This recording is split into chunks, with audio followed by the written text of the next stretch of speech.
नमस्कार, future express में आप सभी का स्वागत है। मैं हूं वीरेंद्र कुमार और इंडस्ट्रीज पे निफ्टी बैंक पर आपका क्या व्यू हो, क्या होना चाहिए टुवर्ड्स क्लोज, सब पे करके बातचीत इस कार्यक्रम में। और हमारे साथ होंगे अरुण कुमार मंत्री अपने व्यूज़ को शेयर करने के लिए निफ्टी बैंक पर। अरुण, गुड आफ्टरनून, कार्यक्रम में स्वागत है आपका। मैं आता हूँ आपके व्यूज़ के आपके पास, लेकिन पहले एक बार इंडस्ट्रीज को लिखते हैं। इट्स 24099 और 58042 है ना, ये इंडेक्स का लेवल है। मैं इसे कह सकता हूँ कि स्ट्रगल, एक संघर्ष जारी है। देखिए, दो चीज़ें थी आज, दो क्या इनफैक्ट दो तीन चीज़ें थी, combination of factors. Second half के लिए हम बात कर रहे हैं, छोड़ दीजिए कुछ देर के लिए क्या हुआ सुबह, छोड़ दीजिए उसे। पहला, आपके पास वॉल स्ट्रीट से अगर आप देखें एक साइडवेज संकेत थे, उसको छोड़ देते हैं। फिर क्रूड डाउन टुवर्ड्स 71, अब उसको छोड़ देते हैं। फिर एफआईएस का बहुत नेगेटिव प्लेसमेंट, अब उसको छोड़ देते हैं। फिर और एक और चीज़ थी कि हमें आज आईटी का सुपर थ्रस्ट मिला। अगर ये आईटी का सुपर थ्रस्ट नहीं होता तो शायद हम without any circumstances, I mean given circumstances, crude पे रिएक्ट करना चाहते थे, क्योंकि क्रूड 71 पे था। वो हमारे लिए एक बहुत ही फेवरेबल सिचुएशन थी। तो एक इन दैट केस एक बैंक निफ्टी प्रेफर्ड ट्रेड होता। सुबह हमारी क्या बात हुई थी, लेके आइएगा। हमारे लिए एक हर्डल है RS1, that's second call writers zone और 100 डेमा। अगर हम इसके ऊपर निकलते हैं तो माइट बी निफ्टी एक स्विंग जनरेट करेगा टुवर्ड्स RS2 जोन्स। 097 कटा तो करीब 128 और उसके बाद लगभग निफ्टी प्रोसीड करेगा 176 की तरफ। हालांकि 176 तक नहीं गया, 160 से ही रिट्रेस हो गया। बट दिक्कत यह है कि जो एफआईएस की प्लेसमेंट थी ना, मुझे अब लग रहा है कि वो थोड़ा सा चैलेंज कर रही है आपको। सुबह के पिरामिड्स लेके आइएगा जरा, प्लीज देखिएगा। कल जब सुबह आशीष शर्मा बात कर रहे थे, एफआईएस के कॉन्टेक्स्ट में क्लियरली साइंस ऑफ रेंज नजर आ रहे थे। आप इंडेक्स में शॉर्ट हैं, आप कैश में शेल हैं, आप कॉल शॉर्ट हैं और आप पुट शॉर्ट है, जो आशीष में बात कर भी रहे थे सुबह। और एक तरफ जरा निफ्टी का पिरामिड रखिएगा, एक तरफ निफ्टी बैंक का पिरामिड रखिएगा। कॉल कंसेंट्रेशन ऑफ 24,000 पुट और कॉल, ये इंडिकेट कर रहा है कि हम शायद बहुत डेविएट ना करें इस प्राइस से। और अब तक देखिए, ये जो भी 24,100 का कॉल राइटर था, 24,200 कॉल राइटर था और इनफैक्ट 24,000 का कॉल राइटर था, ये चीज़ें उसकी तरफ है, बिल्कुल वो इशारा करती हैं। इवन निफ्टी बैंक के केस में देखिए, जिस तरीके से कॉल पुट कंसंट्रेशन था, अब तक ये राइटर्स स्थिति को अपने ग्रिप में किए हुए हैं। तो एक सर्कमस्टेंसेस हैं और दूसरे हैं राइटर्स, है ना, हम इसके बीच में ट्रैप्ड हैं। अब जरा देखते हैं, देखिए निफ्टी ने भी एक छोटा सा स्विंग दिया अबव RS1। निफ्टी बैंक पे मैंने कहा था कि the moment you will cross 241, 58241, a swing towards 58,500 possible है, वो भी हुआ। लेकिन ये एक बहुत ही परफेक्ट ब्रेकआउट नहीं था। ब्रेकआउट्स ऐसे नहीं होते हैं, ब्रेकआउट्स में डिलेमा नहीं होता है, ब्रेकआउट पे दुविधा नहीं होती है। वो एक क्लियर आप चार्ट्स को देख के सेंस कर सकते हैं कि इट्स अ ब्रेकआउट। और मैं इसलिए कह रहा हूं कि बावजूद इसके कि निफ्टी आईटी 1100 पॉइंट ऊपर है, अभी तक हम एक बहुत क्लियर ब्रेकआउट जनरेट नहीं कर पा रहे हैं। एक बार ऑप्शन राइटर्स देखिए ये क्या कह रहे हैं, है ना। सो अभी तक frankly speaking not a perfect trade case बना अब तक, और दुविधाएं हैं। निफ्टी बैंक में शायद मिला, लेकिन आप कह नहीं सकते कि अभी तक वो टिका है ना। 24,000 पे 96 लाख का आउटस्टैंडिंग वाई, यानी बायर्स एग्जिट कर गए यहाँ से।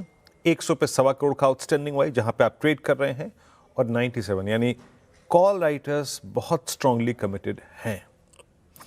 24,000 के कॉल राइटर्स एग्जिट कर गए, लेकिन जो सेलर्स हैं वो कमिटेड हैं यहाँ पर। और 24,000 पे पुट राइटिंग भी है, ना इधर आप स्लिप कर रहे हैं, ना अगर आप देखें आप चल पा रहे हैं। तो इट सीम्स दैट ये लग रहा है, ये स्क्रीन को देख के लग रहा है कि शायद इंडेक्स अभी उस 24, 135, 138 और 100 डेमा को क्रॉस करने में टाइम लेगा। It will take some time, let's see. Second half में करता नहीं करता, लेकिन अभी तो कॉल राइटर्स ने एक स्ट्रॉन्ग ग्रिप ली हुई है। आप देखिए versus put writers, call writers का एक अपर हैंड है ना, अपर हैंड है। अब लेके आइए निफ्टी बैंक। निफ्टी बैंक 58,019, एक थ्रस्ट मिला था। एक क्लासिकल कॉम्बिनेशन होता है state bank of India, HDFC bank और ICICI बैंक का। वो सुबह एक टाइम जब अनुजर में स्क्रीन पे थे तो लग रहा था कि आ गया है, और हमने ऑलमोस्ट करीब 396 तक का स्विंग दिया भी, बट उसके बाद सिंक हो गया। एक बार ऑप्शन राइटर्स दिखाइए, मैंने क्या दिखाया आपको कि कल 58,000 पे कॉल पुट का कंसंट्रेशन, वो इंडिकेट कर रहा है कि index don't want to deviate, हम वो बहुत नीचे या फिर बहुत ऊपर नहीं शिफ्ट करना चाहते। और अब तक तो वही महसूस हो रहा है। लुक एट 58,000 स्ट्राइक, करीब करीब 13.5 लाख का outstanding Y, and same is the case with puts, लगभग 12,32,000 का आउटस्टैंडिंग वाई। यानी निफ्टी बैंक भी अभी डिविएट नहीं करना चाहता है। सीम्स डिफिकल्ट है ना। लग रहा है कि ऑप्शन राइटर्स इस गुरुवार को, इस शुक्रवार को और इवन मेरे ख्याल से अगले 1-2 दिन की अनिश्चितता को ग्रैब करना चाहते हैं। अरुण नमस्कार। अरुण, आपको क्या लगता है, कैसे अप्रोच कर रहे हैं आप इंडस्ट्रीज को इस वक्त कंप्लीटली ऑप्शन राइटर्स के ग्रिप में? बिल्कुल वीरेंद्र जी, गुड आफ्टरनून। वीरेंद्र जी, एकदम आपने सही कहा। 24,100 ये ऐसे दो लेवल्स निफ्टी के ऑप्शन चेन में नजर आ रहे हैं, जहां पे 24,000 के कॉल राइटर्स फिलहाल फंसते हुए नजर आ रहे हैं और 24,100 के कॉल राइटर्स अभी आप कह सकते हैं एक कश्मकश कह सकते हैं या फिर एक डेंजर जोन में खड़े हैं। अगर वीरेंद्र जी यहाँ से डे हाई वापस पार होता है तो 24,000 और 24,100 दोनों के कॉल राइटर्स में जरूर एक पैनिक होगा और मार्केट को शायद वो ऊपर लेके जा सकते हैं। तो मेक और ब्रेक लेवल आज के लेवल के आसपास है। मुझे लग रहा है ओवरऑल मोमेंटम पॉजिटिव ही रहना चाहिए। 24,000 के ऊपर जब तक है, मुझे लग रहा है 24,200, 24,220 वहां तक के लेवल्स वीरेंद्र जी मुझे लग रहा है आने चाहिए। और कॉल राइटर्स का सपोर्ट रहेगा। अगर हल्की फुल्की गिरावट भी आती है तो मुझे लग रहा है कॉल राइटर्स की कवरिंग देखने को मिलेगी और 24,200 तक हम जाते हुए नजर आएंगे। बैंक निफ्टी में भी सिमिलर व्यू है वीरेंद्र जी। बैंक निफ्टी में बाय ऑन डिप्स की अप्रोच रहेगी। चूंकि निफ्टी आईटी अच्छा कर रहा है, बैंक निफ्टी में थोड़ा सबड्यूड मूवमेंट है। पर मुझे लग रहा है अगर बैंक निफ्टी थोड़ा बहुत हल्की फुल्की गिरावट नीचे मिलती है तो 58,000, 57,800, 57,900 के आसपास यहाँ पे स्पॉट लेवल के आसपास लेके चल सकते हैं। 57,700 का स्टॉप लॉस होना चाहिए। तो वीरेंद्र जी, दोनों इंडाइसेस बुलिश नजर आ रहे हैं और बाय ऑन डिप्स की ही सलाह रहेगी। ओके, चलिए अब एक काम करते हैं, आते हैं आपके ट्रेड्स पर। क्या पिक कर रहे हैं आप ट्रेड्स के लिए? एक एक करके समझाइएगा अरुण। क्योंकि वीरेंद्र जी, पहला स्टॉक डिक्सन टेक्नोलॉजी में खरीदने की सलाह रहेगी। काफी एक एक्सीलेंट ब्रेकआउट वापस डिक्सन में देखने को मिल रहा है। 12,100 के लेवल को डिसाइसिवली क्रॉस किया है, 12,300 के आसपास चल रहा है। मुझे लग रहा है इसके फ्यूचर में आप खरीदारी करके चल सकते हैं। 12,650 तक के टारगेट आपको डिक्सन टेक्नोलॉजी के फ्यूचर में देखने को मिल सकते हैं। स्टॉप लॉस जो लगाना है 12,190, 12,190 फ्यूचर्स के लेवल पे लगा के रखें। 12,650 तक के टारगेट्स मुझे लग रहा है वीरेंद्र जी डिक्सन टेक्नोलॉजी में आने चाहिए। काफी अच्छे लॉन्ग्स बने हैं और यहाँ से मुझे लग रहा है मोमेंटम कैरी आउट होना चाहिए। दूसरा स्टॉक वीरेंद्र जी, एक प्रिएम्प्टिव आप कह सकते हैं प्रिएम्प्टिव ब्रेकआउट में सजेस्ट कर रहा हूँ एसआरएफ में। एसआरएफ का चार्ट काफी मजबूत है और 2 दिन से एक ब्रेकआउट के आसपास खड़ा है। तो एसआरएफ को खरीदने की सलाह रहेगी। 2783 के आसपास चल रहा है। 2759 का स्टॉप लॉस लगा के एसआरएफ को बाय करके चल सकते हैं और 2843 तक के टारगेट्स मुझे लग रहा है एसआरएफ में देखने को मिलेंगे। और एक वीरेंद्र जी, थर्ड स्टॉक जो रहेगा वो अपोलो हॉस्पिटल रहेगा। अपोलो हॉस्पिटल में भी मुझे लग रहा है एक ब्रेकआउट के बाद रीटेस्टिंग हुई है और यहां से अपोलो हॉस्पिटल आपको आराम से 8840 तक के लेवल दिखा सकता है। तो अपोलो हॉस्पिटल को खरीदें, 8630 का स्टॉप लॉस लगा के बाय करें। 8850 तक के टारगेट्स अपोलो हॉस्पिटल में देखने को मिल सकते हैं। ओके, अपोलो, देखिए हॉस्पिटल स्टॉक्स थे ही काफ़ी स्ट्रॉन्ग है ना, और चाहे वो मैक्स हेल्थ केयर हो, अपोलो हो, फोर्टिस हो, सब में स्ट्रेंथ थी। एक एक करके ट्रेड्स देखते हैं अरुण जी के। पहला आपने पिक किया अपोलो, लगभग ये अपोलो हॉस्पिटल्स करीब 8850 के लक्ष्य के लिए 630 का स्टॉप लॉस आप पिक कर रहे हैं यहाँ पर। अपोलो एक ट्रेड हो गया। दूसरा ट्रेड लेके आइए आप डिक्सन टेक्नोलॉजीज। कल से अगर आप देखें, परसों से काफ़ी स्ट्रॉन्ग मोमेंटम है, आज भी स्ट्रॉन्ग मोमेंटम में है और करीब करीब 12,650 का लक्ष्य यहाँ पे, 12,190 का स्टॉप लॉस। नेक्स्ट और लास्ट ट्रेड आएगा आपका, that's SRF futures. Clear cut है कि एक स्विंग था आज केमिकल स्टॉक्स में, चाहे वो इट्स यूपीएल या फिर एसआरएफ, तो भी कोई भी हो, अच्छा मूव दिया। एसआरएफ एक क्लियर विजन दे रहा है। ये मेरे ख्याल से 2 दिन पहले मैंने प्रश्न अरुण जी से पूछा था या मानस से पूछा था कि क्या लग रहा है आपको बेटर इसमें। अच्छा, एक बात कहूँ मैं यहाँ पे अरुण जी, मारुति ने एक बहुत स्ट्रॉन्ग मूव दिया और मारुति के इस मूव से बहुत पहले आपने इसको पिक किया था, करीब करीब जून है ना 25 के आसपास, तब उतना स्ट्रॉन्ग मोमेंटम में था, आपने रिवर्सल ट्रेड पिक किया था। उसकी मुझे तारीफ करनी चाहिए स्क्रीन पर, वाकई आपका वो बहुत अच्छा ट्रेड था। अभी ऑटो में और क्या क्या पिक कर रहे हैं आप? मैं अभी आईटी पे भी आऊँगा, और ऑटो में क्या डिसेंट लग रहा है आपको इस वक्त? देखिए वीरेंद्र जी, मुझे लग रहा है ब्रेकआउट को ही प्ले करना चाहिए। आपने सही कहा, मारुति में भी एक अच्छा मोमेंटम देखने को मिला है। मुझे लग रहा है next rally Virendra ji TVS motor के तरफ से आनी चाहिए। काफी दिनों से कंसोलिडेशन हो रहा है, आज एक ब्रेकआउट के आसपास खड़ा है। 3600 का अगर लेवल निकलता है वीरेंद्र जी, मुझे लग रहा है इसमें एक बड़ा मूव आपको देखने को मिल सकता है। आयशा मोटर्स का चार्ट नेगेटिव है, ये हीरो मोटो अभी भी साइडवेज खड़ा है। मुझे लग रहा है टीवीएस मोटर पे आपकी नजर होनी चाहिए। 3600 निकलता है तो 3720 तक के भी लेवल्स टीवीएस मोटर में आ सकते हैं। तो अगर प्रिवेंटिव बाई कर सकते हैं तो भी इसमें अटेम्प्ट कर सकते हैं। 3530 का स्टॉप लॉस लगाए।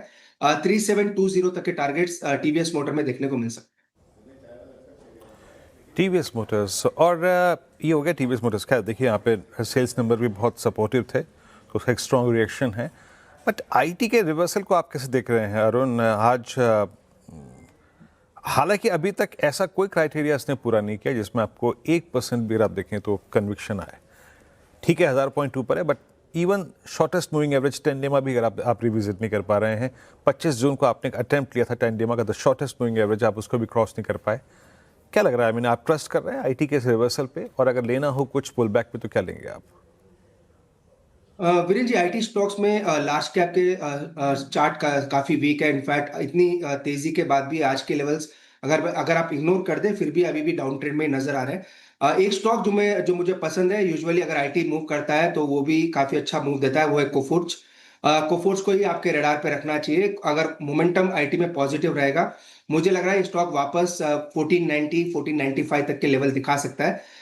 तो वीरेंद्र जी, लार्ज कैप में खरीदारी की सलाह नहीं है। वैसे भी टीसीएस के रिजल्ट्स नेक्स्ट 4 से 5 दिन में आने हैं, तो कोफोर्स पे नजर रखें। अगर इसमें हल्की फुल्की गिरावट आती है तो मुझे लग रहा है 1490 1495 तक के लेवल आ सकते हैं।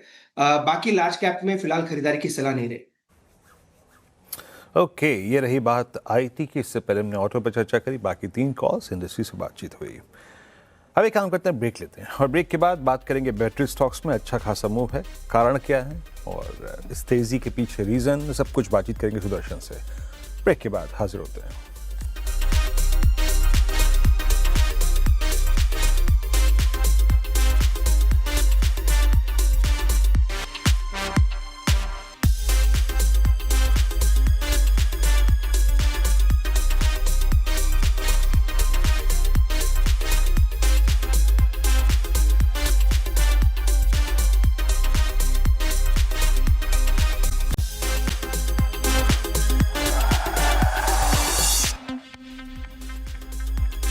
ब्रेक के बाद आप सभी कैश कार्यक्रम में फिर से स्वागत है। जरा एक बार सारे के सारे बैटरी स्टॉक्स लेके आइएगा। आज सुबह से ही अगर आप देखें, जब एक मूव आया, बड़ा अचंभित से थे हम कि इसका रीज़न क्या है, लेकिन एग्जैक्ट रीज़न इन सभी स्टॉक्स के पीछे हमारा आज आपके स्क्रीन पे 3% एक्साइड तो सुपर स्विंग देखिए 418 पे ट्रेड करता हुआ। रीज़न क्या है, कारण क्या है, सुदर्शन से बातचीत करते हैं। सुदर्शन, गजब का मूव है इन स्टॉक्स में, I mean right from the first हिक। क्या रीज़न और कारण, और मतलब आज का इस तेज़ी का कारण क्या है? देखिए, कुछ एक दिन से ये दोनों शेयर जो आप स्क्रीन पे देख रहे थे, एक्साइड इंडस्ट्रीज़ और अमारा राजा, फोकस में रहा। आज भी दोनों स्टॉक्स एक 7% ऊपर है और दूसरा 3% ऊपर है। तो इसके 2 प्रमुख कारण हैं। एक तो ऑल राउंड मूव जो आप ईवी प्लेयर्स में देख रहे हैं, क्योंकि गवर्नमेंट, रेगुलेटरी बॉडी, सारे लोग ने ईवी की तरफ पुश करते हुए दिख रहे हैं कुछ एक लास्ट महीनों से। अभी आपको लास्ट वीक दिल्ली का ईवी पॉलिसी भी आया। लेकिन आज का जो मेजर मूव मुझे लगता है वो है लेड प्राइसेस का फॉल होना, बेसिकली गिरना। अगर जो आप जनवरी 15, 2026 के हाई से देखेंगे तो अभी तक का जो फॉल है ऑलमोस्ट 11% से ज़्यादा है। और उस 11% में जो 10% का फॉल आया सिर्फ लास्ट 1 महीने में आया है। तो अब ये बात ये आती है कि इन दोनों को इम्पैक्ट क्यों होता है। तो अगर जो एक्साइड इंडस्ट्रीज की बात करें तो जो लेड होता है उनके टोटल मटेरियल कॉस्ट का ऑलमोस्ट 70% कंट्रीब्यूट करता है, और प्रोडक्शन कॉस्ट का लेड का कंट्रीब्यूशन रेंज है 50 to 55%। अगर जो हमारा राजा की बात करें तो लेड 65 to 75% मटेरियल कॉस्ट का कंट्रीब्यूशन है इसका, लेड का। और प्रोडक्शन कॉस्ट में जो लेड का कंट्रीब्यूशन है वो है 45 to 50%। तो अब कितना इम्पैक्ट हो सकता है? तो नॉर्मली ये दोनों कंपनीज और दूसरे भी जो कंपनीज हैं वो पास ऑन करते हैं। प्राइस इंक्रीज हुआ या प्राइस गिरा तो वो पास ऑन करते हैं, लेकिन वो लैग के साथ होता है, 1-2 क्वार्टर के लैग के साथ होता है। तो नियर टर्म में अगर जो लेड के प्राइसेस में गिरावट आ रहा है तो उसका इम्पैक्ट मार्जिन में पॉजिटिवली देखा जाएगा। और वो कितना हो सकता है? अगर जो 10% फॉल होता है लेड प्राइसेस का, तो जो उसके कारण मैन्युफैक्चरिंग कॉस्ट में जो गिरावट आती है उसका रेंज होता है 6 to 7%। तो अभी जो नियर टर्म में दोनों कंपनीज के मार्जिन में आपको पॉजिटिव इंपैक्ट देखा जा सकता है। तो दो प्रमुख कारण, एक ईवी पुश, लेकिन मेजर जो कारण है वो है लेड प्राइसेस में गिरावट। इसके कारण दोनों स्टॉक्स में आपको तेजी देखने को मिल रहा है। जी हाँ, लेड प्राइसेस की अगर आप देखें गिरावट, ये एक बड़ा महत्वपूर्ण कारण है। और बाकी अगर आप देखें तो आप पिछले 10 दिन से, पिछले 1.5 महीने से जब से पेट्रोल डीजल प्राइसेस हाइक हुए हैं, इस मंच पे विभिन्न अगर आप देखें तो विषयों पे चर्चा सुनी रहे हैं। जब हमने फारा से बात की थी, इस बार के नंबर्स, ऑटो कंपनियों के साथ interaction, a clear shift towards EV, है ना, ये एक परफेक्ट कंडीशन बनाता हुआ इन कंपनियों के लिए। बाकी अगर आप देखें लेड प्राइसेस का डिप। सुदर्शन, बहुत बहुत शुक्रिया आप इस चर्चा में शामिल हुए और आज की इस तेजी के पीछे का कारण बताने के लिए। एक ब्रेक, और ब्रेक के बाद हाजिर होते हैं और फिर ऑप्शन ट्रेड से बातचीत करेंगे।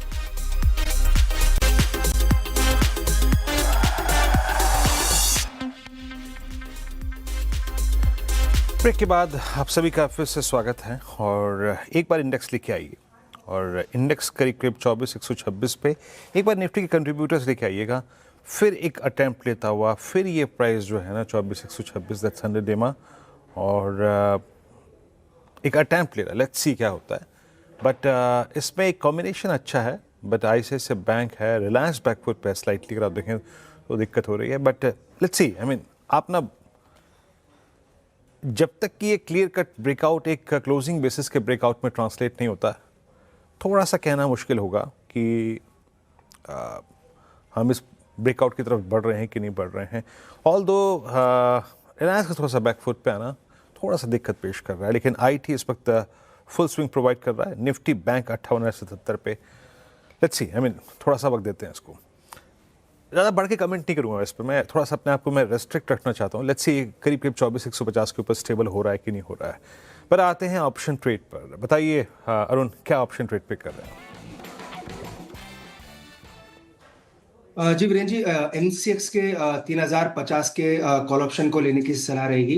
काफी दिनों के बाद एक बॉलिंगर बैंड में एक्सपेंशन देखने को मिला है और 3000 के ऊपर स्टॉक सस्टेन कर रहा है। मुझे लग रहा है अगर मोमेंटम पॉजिटिव बनता है तो एटलीस्ट 1.5 से 2% की तेजी स्टॉक में आनी चाहिए। तो 3050 के कॉल को लेने की सलाह है। 92 93 के आसपास चल रहा है। इसके जो टारगेट्स रहेंगे 118 तक के टारगेट्स ऊपर में देखने को मिल सकते हैं। स्टॉप लॉस जो लगाना है 79 के आसपास लगा के रखें। तो 3050 का कॉल ऑप्शन बाय करें, 79 का स्टॉप लॉस लगाएं और 118 तक के टारगेट्स MCX के एट द मनी कॉल में देखने को मिल सकते हैं। ओके, MCX 2 दिन से कैपिटल मार्केट थीम में अच्छे मूव आ रहे हैं। MCX, BSE, angel one, HDFC AMC सब इसका बेनिफिट लेते हुए। तो अभी आपके स्क्रीन पे MCX की कॉल आपको बाय करनी है और 118 की लक्ष्य के लिए। अरुण, बहुत बहुत शुक्रिया आप इस कार्यक्रम में शामिल हुए। सभी स्टॉक्स इंडेक्स पर रखे आपने, थोड़ा सा देख के, थोड़ा सा संभल के। और ऑप्शन राइटर्स कुछ और सजेस्ट कर रहे हैं, और अभी आपको 124,125 का वो 100 डेमा परेशान कर रहा है। और वो जो रिक्वायर्ड थ्रस्ट निफ्टी बैंक से ज़रूरत है, वो पुश ज़रूरत है ना, वो एज ऑफ नाउ मिसिंग है। बट ये जो 1 से लेकर 2:30 बजे तक का समय होता है ना, वो किसी भी ब्रेकआउट को एक का कन्वर्जन के लिए ना, वो एक अच्छा टाइम होता है। लेट्स सी क्या होता है। ये आपको टोज पे रखेगा कुछ दिनों के लिए। एक ब्रेक, अगली मुलाकात 2 बजे का बाई कर। तब तक के लिए नमस्कार।